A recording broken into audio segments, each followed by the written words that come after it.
is a bitch. She came to Munchkinland that day looking for a fight. So Dorothy just survived a tornado and she's lost. When Glinda points out a house mysteriously fell on the Wicked Witch of the East, but she don't know how that happened. And Glinda had already seen these expensive-ass shoes. She wanted them for herself, but she knew she couldn't just outright take them because she's the good witch. So Glinda forms a plan. So the Wicked Witch of the West shows up to Munchkinland, only to find out that her sister has been mysteriously murdered. And now all she has left of her sister is her shoes. But before the witch can rightfully take her sister's property, Glinda magically transports the ruby slippers onto Dorothy's feet. And without Dorothy's consent. Then, when the Wicked Witch of the West politely asks Dorothy, "Give me back my sister's shoes," Glinda's nosy ass gets up in Dorothy's head.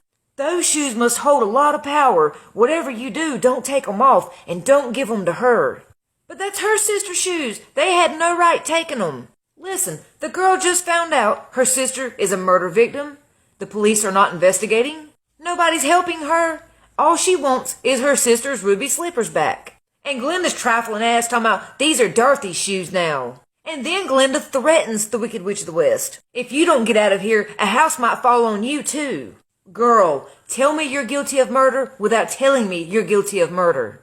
After Glinda threatens the witch, of course she runs. So now Dorothy's got to go on a full-ass quest to meet a man who's overcompensating for something, when I know Glinda knew this whole time that those slippers would take Dorothy home. When all they had to do was ask the Wicked Witch, "Hey, can we borrow your sister's slippers to get this girl a ride home?"